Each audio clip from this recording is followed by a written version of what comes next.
Da-da-da. All right, we are live. I think we're live. We've got beeps going on, but we're live. All right, good morning, good afternoon, and good evening to everybody, depending upon where you are joining us from. Welcome to another one of the Wiser series. And today we're going to be having a fairly interesting conversation about measuring success. We'll talk about it and we'll have long conversations about what we're doing inside organizations and how we're marching forward and all these other wonderful things. But how are we actually defining success? What are we doing about it? How do we measure it? How do we show progress? All those other wonderful kind of technical things and the soft skills that go with it. So we've got a couple of us today to sit and have a very nice conversation. And with that, I'm going to shut the heck up and I'm going to hand it over to Ryan to introduce himself. Thank you, Chris. Glad to be here, everybody. I'm Ryan Cloutier. I'm the Principal Security Consultant for Security Studio.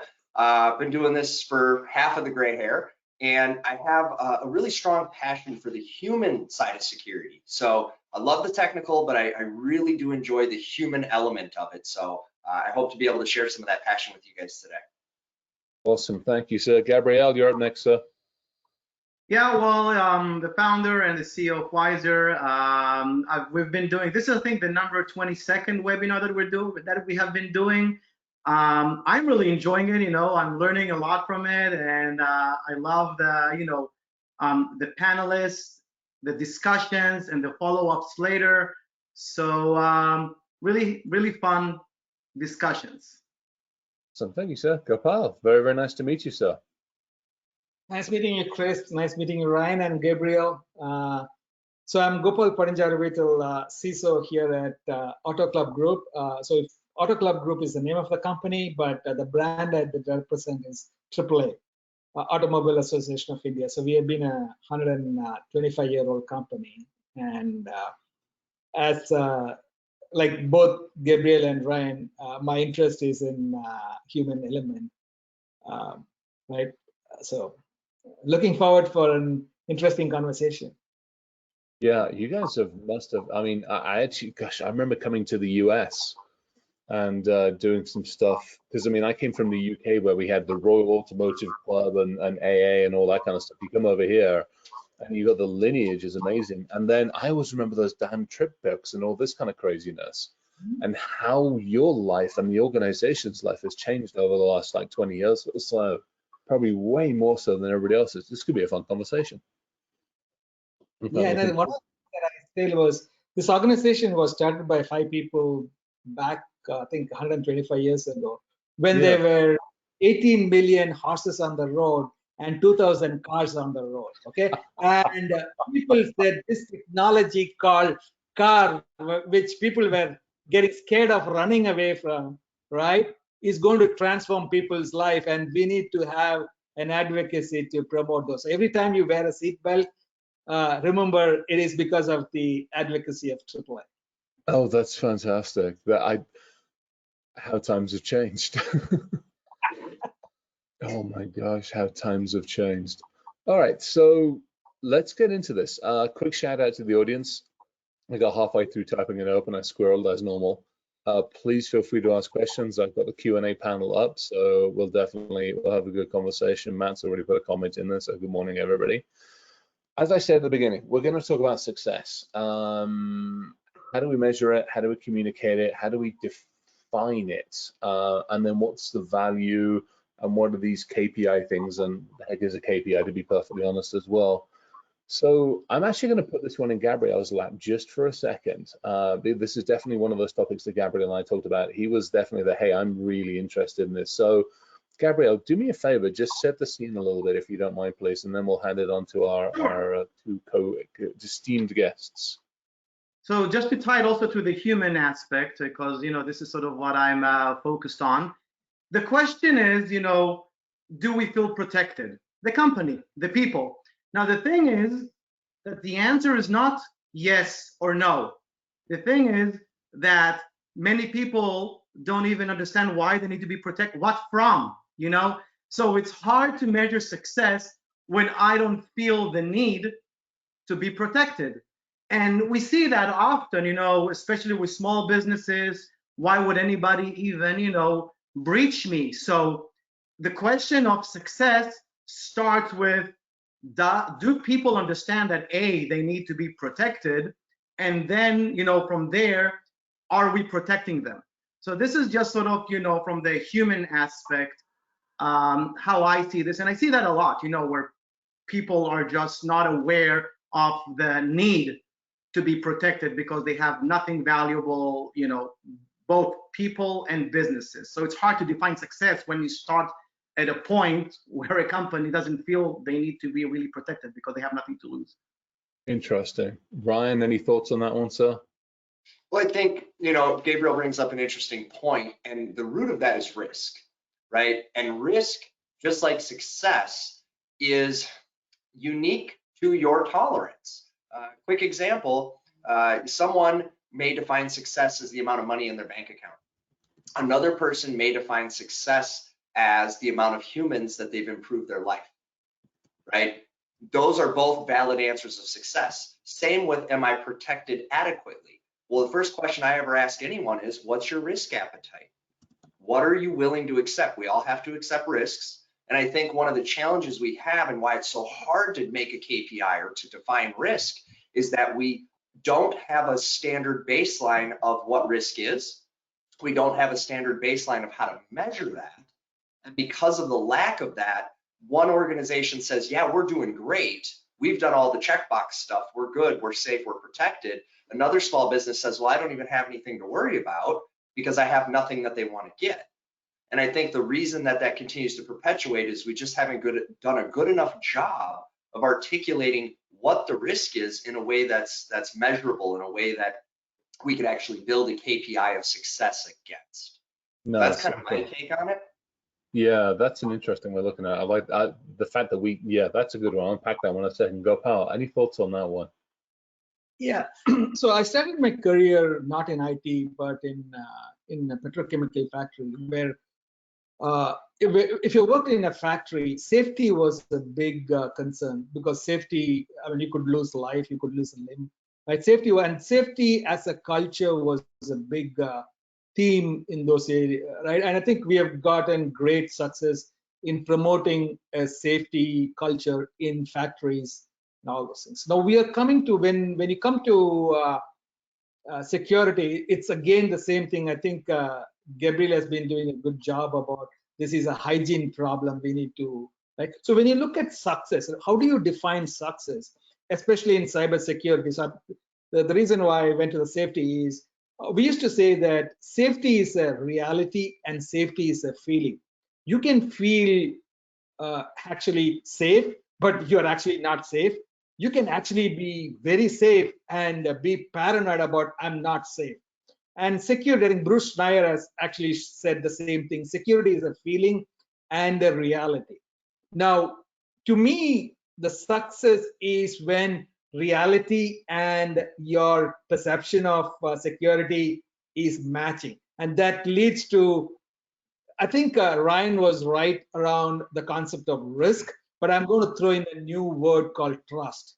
When you have trust, then you feel, I mean, for example, if you feel trusted, your kids are going with you, they feel trusted, they're not scared, right? When they're the stranger, they feel scared, right? So you look at that. So the second thing, in addition to risk, is trust.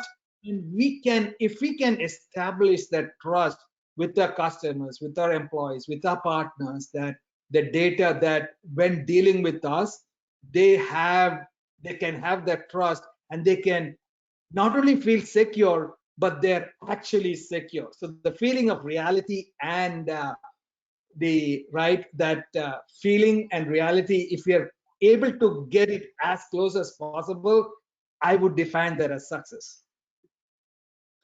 Interesting. Now here is something, and I'm gonna steal Ryan's words on this one because he's freaking awesome at this. In the physical world, I totally get it. Totally makes sense. Because that feeling of safety versus impending doom versus whatever, because I've similar world, I've done work in petrochemical, done work in heavy industry, and all those other things where a large lump of metal squishes you, and it doesn't. I mean, it's not going to stop. It's not going to slow down. It doesn't care. But you have that feeling of safety because you know you've gone through the briefings, you've done this, you know how to act. That's great. In the digital world, it feels like it's such a very, very different thing. And Ryan, sorry, I'm going to steal it again.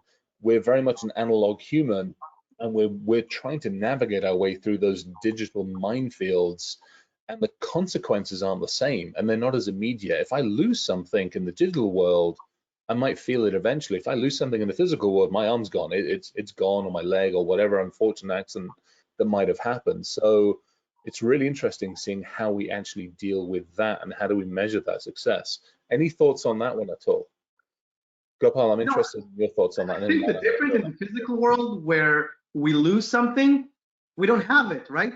It's not there anymore. In the digital world, many times it's copied. So we don't even know we lost it. You know, somebody took it.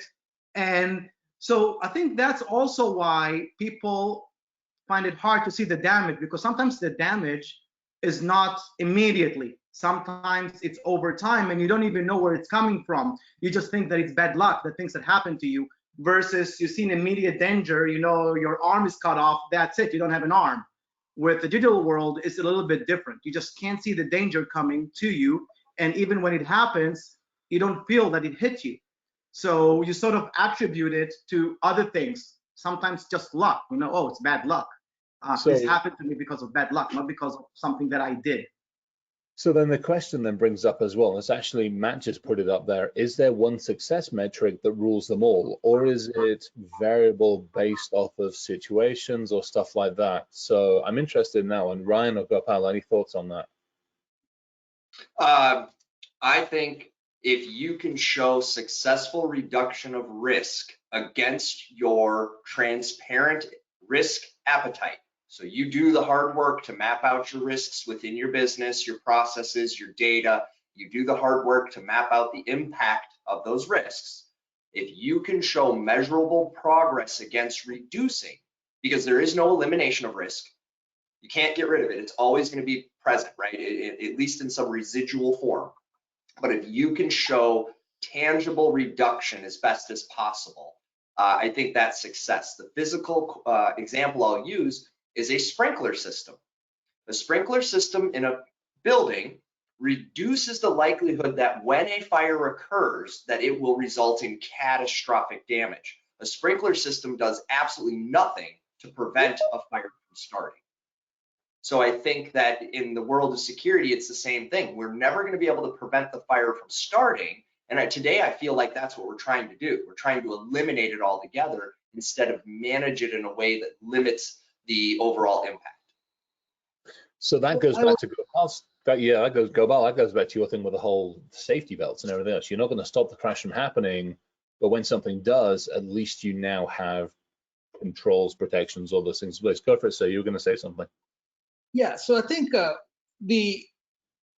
as a risk professional myself, I look into risk quantification, right? So if you look at risk as a concept is very simple. R equal to impact times probability.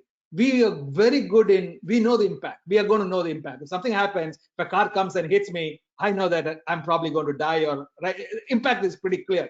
What is the probability of the car coming and hitting me? Because that is the one that is people are struggling. What is the probability of a bad event happening? And it is subjective. And we are seeing, for example, there are frameworks like FAIR, the Factor Analysis of Information Risk, evolving to determine what is the likelihood of that event happening. So if you look at cybersecurity, a lot of people will say it's not a matter of if, it's a matter of when, right? And it's that concept of when we are not able to figure out, am I going to have a phishing attack? Am I going to have right? Because there is multiple things that is determined, both internal and external behavior system. There's a lot of dimension that leads to that probability of something happening. So if you look at weather, right? If the weather, they say that there's a 99% or 100% probability it is going to snow or it's going to rain. We have now come to a situation, yeah, it will, we can be assured that it's going to rain, right? So we are not able to get that in security. We are not able to get to that position of, is something going to happen, right? Because we are not able to measure the probability of a risk event happening in security. But okay, take the car analogy again. Though we managed to do it in cars. You know, we actually Shandy said it about insurance costs. You know, we've managed to do it in vehicles. I go and get car insurance, and they're going to look at me and go, "Oh, it's big, scary, and hairy.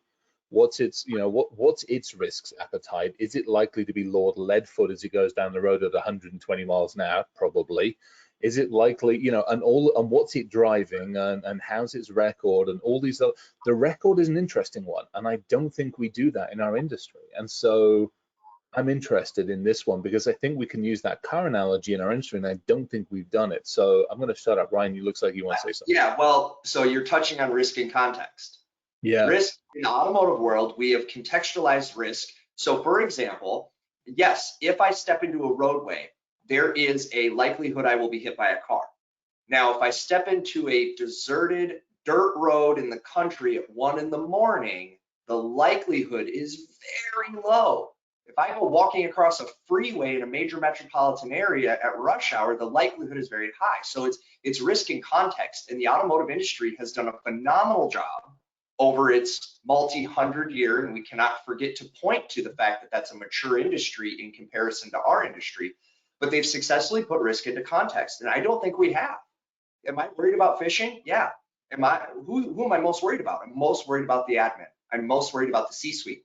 I'm not worried that my food service worker got a phishing email on a computer that's not on the main network. But we don't talk in terms of context. We talk in terms of scariness and boogeymen and magic solutions, which just then further confuses people and makes it hard for us to truly measure this in a way that we could point to something and say, that's success. That's what success looks like. Look at the insurance industry, highway safety. What did they, Gopal, you mentioned seatbelts. What was our measure of success for seatbelts? A reduction in people leaving the vehicle and dying, right? We had that tangible measure.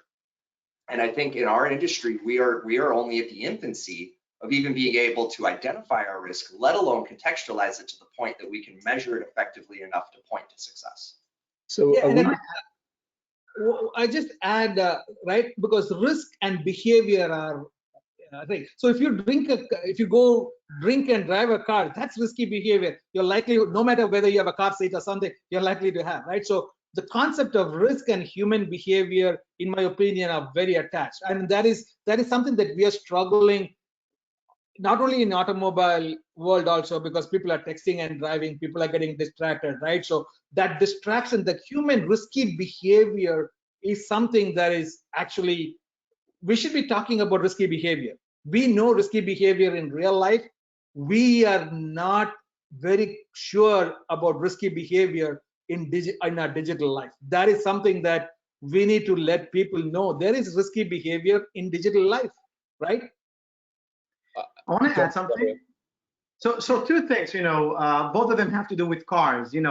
One, it's about perception. Back in the day, people didn't put seat belts because they thought it's safer to open the window and just be thrown out of the car if you crash. So like they felt safe not putting a seat belt because then you will be crushed with the car. So it's really about having some proof that whatever the behavior you're suggesting is good, because otherwise people will just go off with different ideas of what's a good behavior. The second thing I wanted just to flip it a little bit and say, going back to this car analogy, car brakes were made not for cars to go slow, but actually to allow cars to go fast. Nobody will drive a fast car without brakes. So the question is, how does security, and that's something that when we communicate to the board success, we tell them, look, guys, we are creating a system that allows the company to grow fast without crashing. We are ready to hit the gas. We have the controls in place, and that has to be communicated. It's not about only the likelihood of something happening. It's really about giving that. It's just like a helmet as well. You're putting a helmet, then you can do tricks on your skateboard or whatever. You feel safer to take risks. So having those controls in place and measuring that, we gave the company the ability to move faster. And I think this is something that we need to demonstrate how we helped, the company do better business. Yeah, this is a hang on. This is a hell of a one to unpack, and there's some really interesting questions coming through that I want to unpack a little bit. Which is, and both Ryan and Gopal, you both hit it, which is in the automotive industry. I mean, when were seatbelts? 80s, 70s, 80s, something like that. 80s. Yeah, somewhere close there, I think. 80s. Let's say 80s. So if we say, let's even say late 80s. So we've had 30 years to figure this out. And to Gopal, to your point, we've had 130 years to figure the automotive out and how risky the lunatics with the fleshy, squishy things are when we're driving the bloody things. We haven't been messing around with the security stuff anywhere near as long. And I wonder if it's just the fact that we're impatient. I wonder if it's simply the fact that, you know, somebody said, do we have actuary tables? I'm like, I don't know if we have enough. We don't have enough historic data to some degree because the industry is moving so fast. Things are moving so quickly. We've got so many different variables on the bloody thing that being able to actually quantify the risk possibly is almost too much of a challenge. I'm interested on that one. I want to add one thing to that because that's a beautiful thought. And this is the difference. We'll go back to the automotive because this one's working good for an analogy. Yeah. We don't get to talk about what happens. All car accidents are public knowledge. All car accident statistics are publicly available information that can be mined and put into actuary tables. The majority of data breaches don't make the news. The majority of security events never are allowed to be disclosed. I could be buried under the stack of NDAs I'm under. Yeah. So that makes determining risky behavior difficult if you're unable to actually get the facts of what happened. So, you know, we can't ignore that part of this equation because that does make it much more difficult for us as an industry, as a collection of professionals. You know, and do we all have little offline forums where we anonymously talk to each other about things? Yes, because we need to do that because we want to better protect our companies. But I think part of the measure of success is how transparent are you about what's going on, about your security events? And we can point to the new potential executive order forcing anyone working with the US government to be far more transparent. But I think that plays an element here. The automotive is transparent, the digital world is not. It's almost transparent because it has to be. I mean, you know, you unpack the accident on the street in some ways, and now you have investigators and everything. Sorry, Gopal, go for it. No, I think the problem is the public. I mean, two things, right? So we started this conversation. So what if I lose my credit card? My company, they're going to give. So we are moving into this concept of physical, digital, and physical systems where IoT, right? So there is, as of now, just losing your. I mean, half the country lost its social security number in a world famous hack with a credit scoring company, right? I mean, so we were like, oh, so what? I mean, we are not surprised by the amount of data loss. What is happening in the industries, and this is I was speaking about this in a conference on IoT. We are giving life and intelligence to inanimate object, right? IoT is like, because AI, we are putting software. I can put a software in my table. I can put software into anything I want, and that immediately brings up life. And we are going to an area where it can cause damage in our physical life. People are not realizing.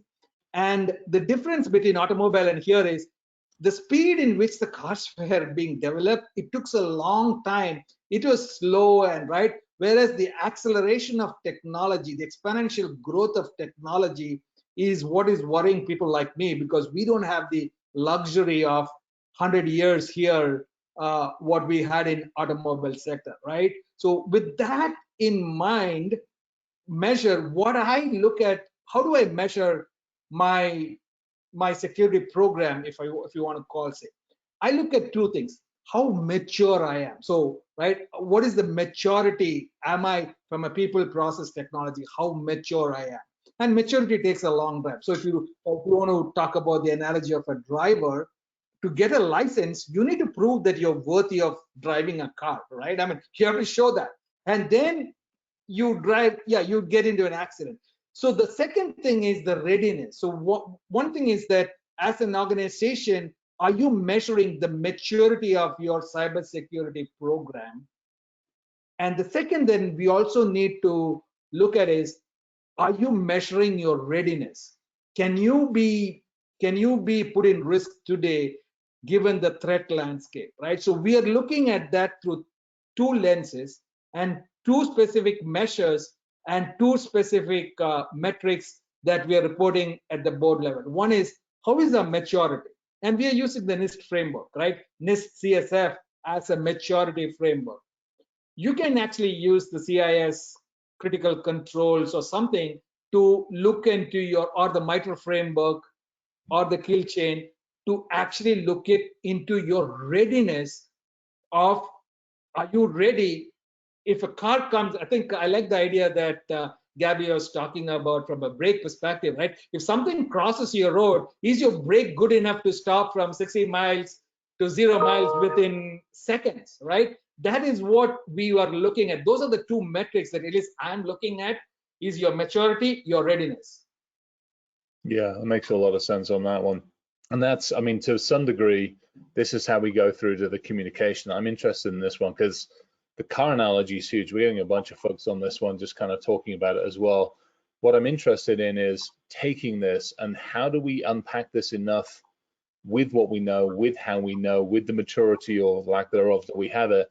How are we communicating this? How are we dealing with this? And how are we wrapping it up so others around us can better understand what's going on? That's a big one. Ryan, I wouldn't mind some thoughts on that one from you. Well, as you know, I preach often, simplify, simplify, simplify. I think part of our problem is the complexity and the technology, and we love our stuff. You get in the IT circles, we've got more acronyms and names for things that nobody understands. And then we go into a boardroom and try to communicate in the same fashion. So I think it's ineffective. I think we have to simplify. We have to be able to show what is the risk to the business, not just from a bottom line perspective, right? Think about mean time to discovery. That's a great metric. You know, when I'm looking at, to Gopal's point about looking at maturity, you know, how mature are you and how able are you to hit the brakes? Well, what's your mean time to discovery? What's your mean time to intervention? Those metrics are technical metrics that matter, but not so much to the board, right? So I think part of what we need to do is we need to simplify and humanize this language, and that's why these analogies are so great, because these analogies are easily understood by people outside of our island. InfoSec Island is a special place, and if you come here, you will lose your mind eventually. But what we can do is help contextualize that. So, for example, I want to roll out a brand new product. I want to move fast, right? This great new innovative idea. Well, I think it's on us as the security professionals to say, we are in this with you, but we really quick, we need to check the brakes and the seatbelt to make sure when we take this thing on the road that it doesn't present a danger to us or others. Yeah, I think go for it, Gopal. Oh, no, I think it's interesting that Ryan talked about MTTR, right? So we look at, when I look at MTTR, right? So the reaction time, I think he said about response time or reaction time and all those things. So what I'm looking at is from an overall, not just the reaction time, but also your, so what CrowdStrike has been now talking about, the 1-10-16 model, where you have 1 minute to detect an attack, 10 minutes to analyze an attack, and 60 minutes to respond to an attack. And that time is actually shrinking, because you look at the fancy bears or the cozy bears or the kittens or the pandas, right? Because these are all threat actor names given, right? Right? So we are actually shrinking the attack windows. Uh-oh, did we lose him? Froze. Oh, Gopal, did we just lose him? All right, we lost him for a second. Does anybody else, while he's recovering, anybody else want to carry on unpacking that one a bit? So yeah, I have something that I want to add here. So, you know, to follow what Gopal said at the beginning, am I putting on my board hats? It's about how I feel. Okay, we're trying to simplify things down. So it's really about how I feel versus reality. It is helping humans to avoid an accident, right? So that's exactly the same thing that we are also looking at. How do we kind of decrease the response time? Yeah, hey, Gopal, we missed a bunch. Gabrielle, let me manage, thank you. Gopal, we missed a lot of you on that one, I'm afraid, sir. You froze up. You've gone a little fuzzy as well, so I'm not sure if there's internet challenges going on, but Would you mind? We got about the first 30 seconds of it, so I apologize. We missed most of it, the good stuff, I think. No, I think I said that CrowdStrike is talking about this 1-10-60 model. You have 1 minute to that 10 minutes to analyze, right? And so the response time and the automation of response, if you want to, if the attack windows are shrinking, your response time also needs to actually start shrinking, is where I was going, right? So, and that is where we are driving. Okay, yeah, that makes sense. Gabrielle, sorry, you were going to say something, sir. Yeah. So I actually, Gopal, I'm hitting something that you said at the beginning that I really liked. You know, and I'm putting my board hat seat again. Hat. It's a board member. It's really about, do I have trust? How do I feel about the overall security? And to simplify it, I would want to know, did you rehearse something bad happening? You know, I want to know if something bad happens, are we ready? Did you rehearse it? Sort of like a battle drill, you know, like show me that you actually prepared for something bad to happen and we know how to respond. You know, that will build trust if you can communicate. And by the way, in those drills, I suggest include senior management. So, you know, we can do once a year a drill. And if you involve me as the CEO or any other board members and, you know, play it out, sort of like a war game. And once a year, then I'm involved. I know that I feel better about what's going on. So success, you know, going back to what Gopal said in the beginning, success is a mix of feeling, and we have to remember that it's not only numbers, because you can give me many numbers and you can put them on the board, you know, but if I don't trust that and I don't understand what you're saying, then it doesn't matter, you know. So for me, it's really important, you know, how I feel, and I think one way to do that is to do those battle drills or war games and get me involved in them. Yeah, the war games thing is, I mean, yeah, Dungeons and Dragons for business tends to be what we're calling it. Actually, we just had Linda just put an interesting question out about, you know, pen testing, and I actually sent it back privately, which is, yeah, oy vey, we need to unpack that one completely, because for me, I want to sit down collaboratively with people and go, hey, let's talk about situations. Let's talk about situational awareness. What are you going to do here? What are you going to do here? Much more collaborative, much more cooperative. You don't get everybody on the defense. You haven't annoyed anybody. Yes, eventually you're going to have to test everything you've done. But for me, it's like sit down, start off with the communication, because then we can discuss risks and then we'll put them into test. Yeah, so get everybody involved. Then, you know, maybe senior management once a year, but maybe the, you know, one level below, we can do it every quarter. You know, those tabletop things.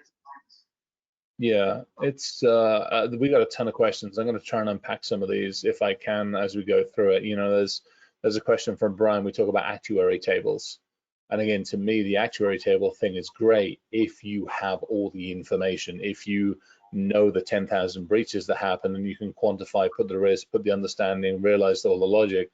We just don't have that visibility. So okay, how do we, rather than, I mean, we've been beating up on some things for a little bit now. Let's talk about how do we do something. Fresh into an organization, fresh set of discussions with maybe a board of directors or something. What do we do? Ryan, if you don't mind, lead us off on that one, and then Gopal, I'm going to throw that at you if you don't mind, sir. I always start with their own personal understanding of risk. I have a question that I ask any business leader before I get into the whole minutia, which is, how do you protect your family from cybercrime? And if they can't answer me that question, then I know that they're ill-equipped in that moment to protect their business from cybercrime. So I first check for their own personal understanding, because the more they have a personal relationship to this being something that is greater than just the business itself, the more they're connected to it. Because if I ask them, again, beat on the car for a second, how do you protect your family in the car? Well, I make sure I don't pull out the driveway until everybody's got their seatbelt on, and I bought the minivan with 18,000 airbags, and it fills up like foam from that movie back in the day. So I start there. The next thing I do, and Chris does this as well, is, all right, so within your business, what's the one thing that if something bad happened to it, you wouldn't be in business anymore? And how long would that take? And I start working from there, because I think all too often we come in with these risk frameworks and we go, so there's 850 questions we need to work through. Even people that do it as a full-time job don't like it. Let's be honest, we're humans. We don't enjoy going through the checklist. It's just not a fun thing. So I think being conversational, I think making it personal, and then growing that personal piece back into the business, I have found to be the most effective way of creating a security culture. And that's my piece I'm gonna pass off to Gopal here is, I believe the most effective way to do all of this is from a culture standpoint, not a technology standpoint, not a training, not any of those other things that are all part of this, but it's starting with a culture of awareness and a culture of active participation, that each member of the team from the top to the bottom has a role to play. And if any one of them aren't playing that role to their best, that creates a risky environment for us. And using Gopal's analogies about human behavior and risk, well, culturally, there are certain things we don't do because we know it creates risk, and we've agreed as a culture not to do those things. I think we have to apply that exact same habit and behavior from our physical world directly into our digital world. Thank you, Ryan. I think it's interesting. You brought the magic word culture, right? I think because so one of the things that I think that we as an industry probably need to mature is, so if you look at whether the factories or the airline industry or the automobile industry, every single accident actually made the car or the airline travel or the factories actually more safer. In cybersecurity, we are not collaborating. We are not having data. So just like actuarial tables, right? I mean, if we have enough data that we are now able to collect and measure risk and thing, right? So because what is happening is in the area of security, we think, oh my gosh, I can't share this. I want to hide this, right? So we are not sharing data and collaborating, because every attack should actually make the industry better, just like what it did to the airline industry, what it did to the nuclear plants, and what it did to automotive accidents, right? That is a cultural mind shift that needs to happen. There is only two people, good people and bad people. The good people are sharing information very happily. I was reading an article about an interview with the REvil ransomware operator. Very interesting interview. That's probably one of the first ones. But the bad people are sharing information. The good people are not sharing information. If we have enough data, we can create risk models. So that sticks and taxi, there was some concerns around, hey, we can't share this information because it is proprietary or intellectual property. I think 5 years, 6 years now, we have Stix, Taxi, and Cybox. We have a way of doing giving threat intelligence, but we are not doing a good job in making that every incident is actually making the industry better. I think that is the cultural shift that we need to evolve to. I'm going to add to that one, and in fact, all three of you have pointed it out. The automotive industry is what do we say, 135 years old? Yeah. Our industry in its current form, I don't want to talk about when we first started messing around with computers in the 40s and 50s and 60s and 70s, got it, understood it. But our industry in the current, oh shit, the data's all out there, is 10 years old. Because it was, 10, 11, 12 years ago that some silly bastard put these in the hands of every single person, or tried to put them in the hands on every single person on the planet. At which point we suddenly went, shit, we can't control anything anymore. And we couldn't really control it beforehand. But really, in that last 10, 12 years, everything is, it's gone bananas. But we didn't really have good control over it before. And now we've got all this madness that's going on. We are playing catch up, and we're not playing it very well. I'd also argue, again, in the automotive industry, there's a demonstrable result of a failure. It's body parts splattered over the road. Sorry to be blunt on it, but it's what it is. When you pick up an arm that's sitting in the shrubbery because something failed on that car, there's no getting away from it. It's kind of gory and it isn't much fun. And you're scraping up bits of brains because people aren't wearing helmets. It's a demonstrable human cause. And I've said this on the other show that Ryan and I do.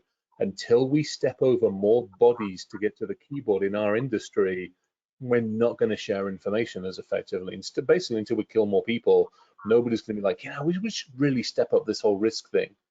because it is important, and that is a big concern of mine. Is it's just that it's the Ryan conversation, which is we're too much in the digital world and we haven't seen the analog consequences of it.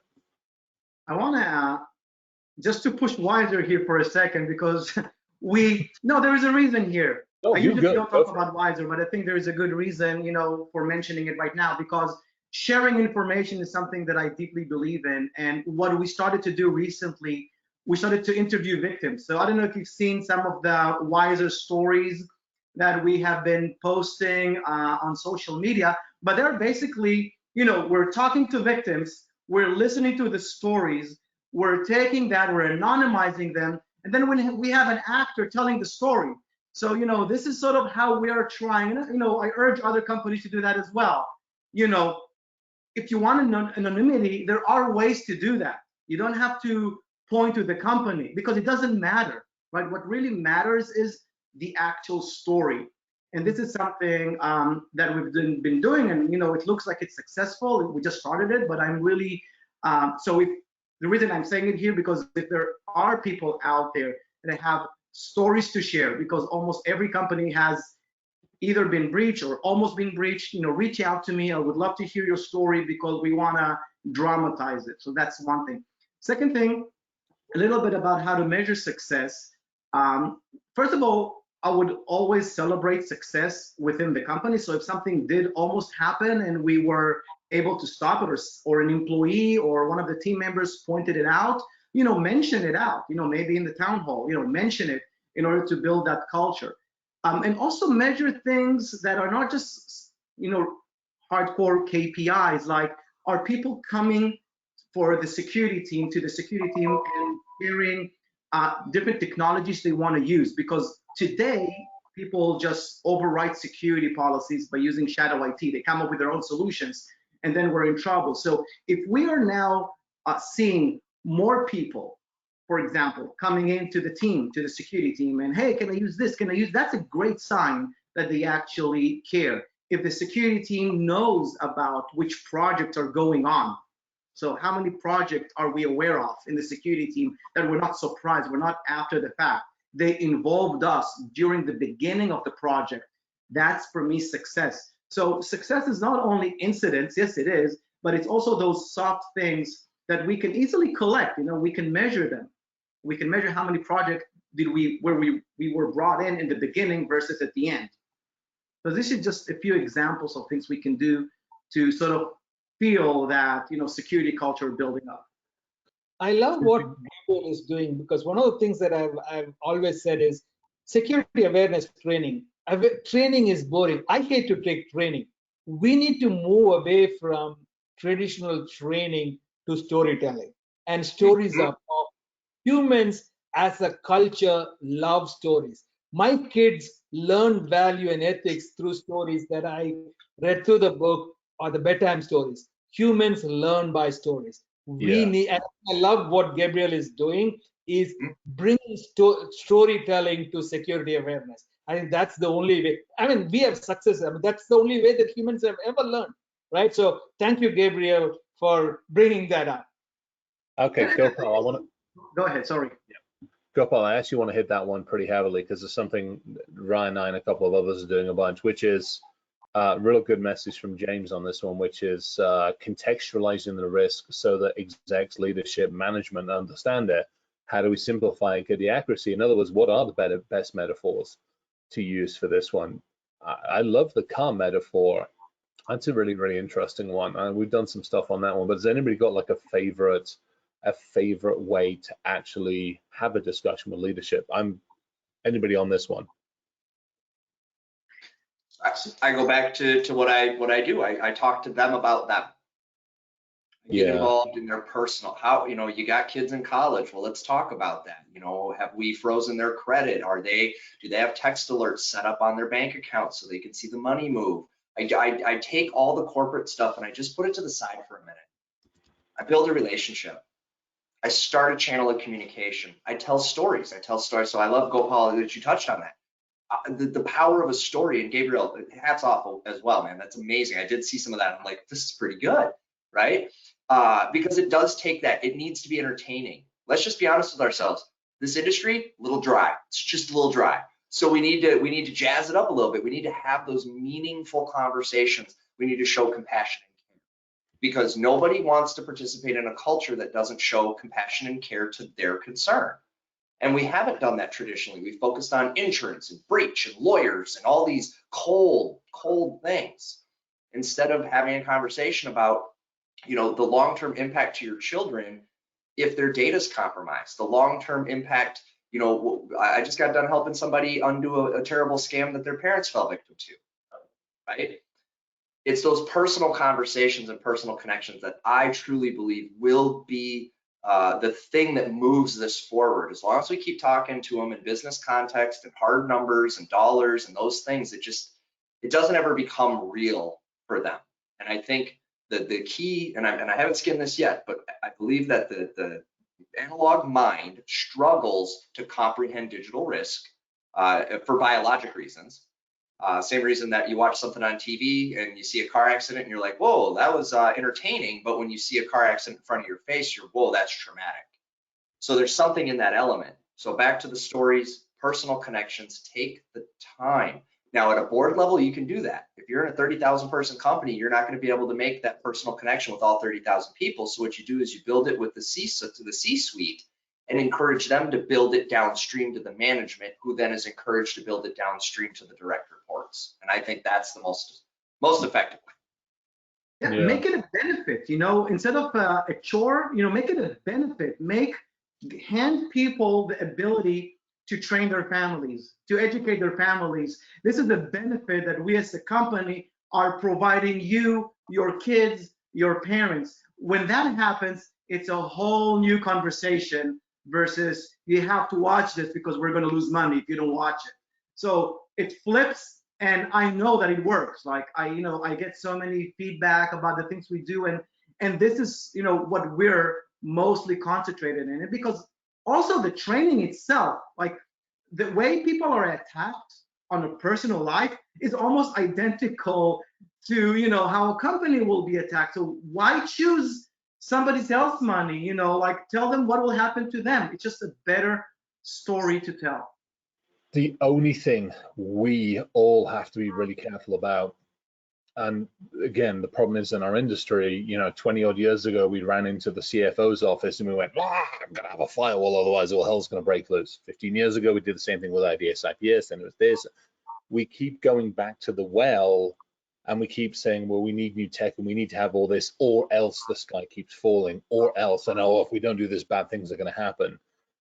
We've got to do a better job of contextualizing it. We've got to do a better job of not selling it with fear, uncertainty, and doubt. We almost have to take a moral, ethical stand and say, how do we educate? It's kind of the reason I love hanging out and doing the wiser stuff with Gabrielle. It's like, how do we educate without, I hate to say it, we need to put the fear of gods into people, but we need to do it, and it's that velvet covered fist somehow or other. That's critical to me, because put the helmet on because you can do tricks.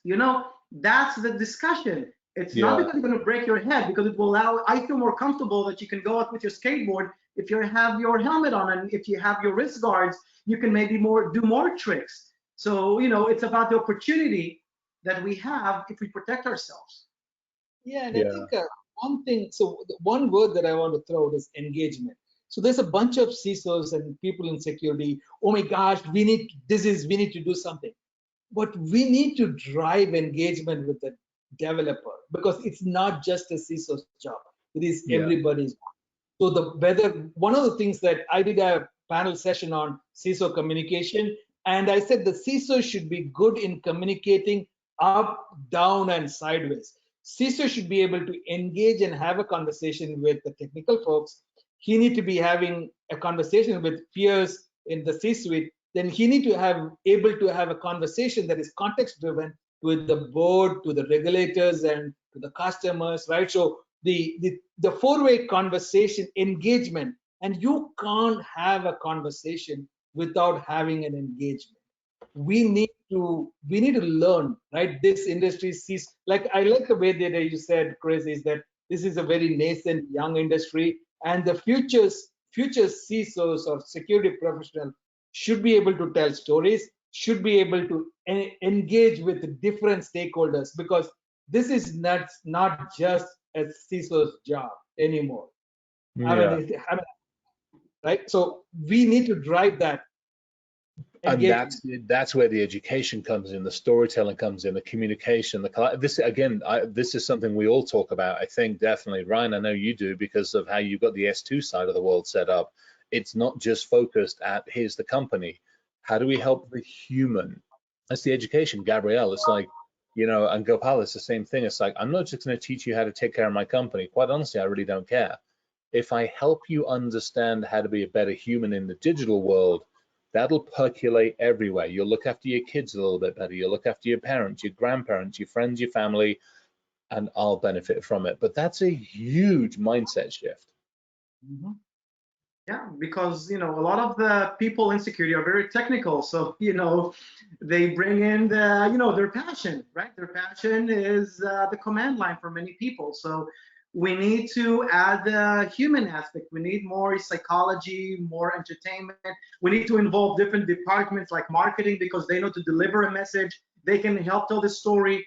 So we have to involve, and that goes back to engagement with the people, engagement with different groups, with HR, with marketing. Use the resources we have in the company to make this, a team effort, because it impacts every one of our lives. It's not just a company. This is a human thing. Yeah, Gabriel, I introduced Alexander Stein to you. And because I've been working with psychologists, because we really want to understand the human psychology behind this. So I truly believe Richard Taylor's nudge theory, because if you really push people to do, if you ask people to do something, they're likely to revolt and say, who are you to tell me, right? So we really need to, exactly, I think that the way that the marketers are doing things, doing it more often, making it more engagement, right? So the whole idea about behavior economics and nudge theory, I think is going to play a huge role in what we are talking about here, right? In this. So I don't know, you're familiar with nudge theory, right? Richard Taylor's nudge theory. I mean, he got Nobel Prize in 2017 for nudge theory, right? And there are some really, really interesting real life examples of how nudge theory is changing people's behavior without them actually knowing that the behavior is being changed. Yeah. By the way, this is a great opportunity for people looking to break into security. It doesn't have to be only, like we need a mix. There are other people from other aspects that can join security and bring so much value, because there's so much little of it. So they're going to be so valuable. So I just urge more people that, people that deal with behavior, psychology, marketing, even all of those people. We need them in cybersecurity, in my opinion, at least. Absolutely. And I think I've been teaching cybersecurity at a couple of colleges as part of a program. And that's where I met Alexander. I mean, I think that is what we are talking about. We need diversity, right? Yeah. We also need neurodiversity. It's not just gender diversity or ethnic diversity. We also need there are some brilliant people with autism or Asperger's who can really do wonders in this industry. So we need to bring that diversity into and engage more, not just technical geeks. We need people from all walks of life to get engaged in cybersecurity. Yep. All right. So that I am so freaking on board with. It's not even funny. And there's, yes, hell yes, all yes, bloody hell damn fire yes. And can I have it yesterday, please? Yeah, don't even get to start. That's a whole nother conversation. All right, gentlemen, we got 3 minutes, and I had to just open the other live webinar that I'm walking from this one to this one, not even via the bathroom. So I would love wrap-up comments, if you don't mind, please. We have a ton of questions we haven't got to, for which I will apologize.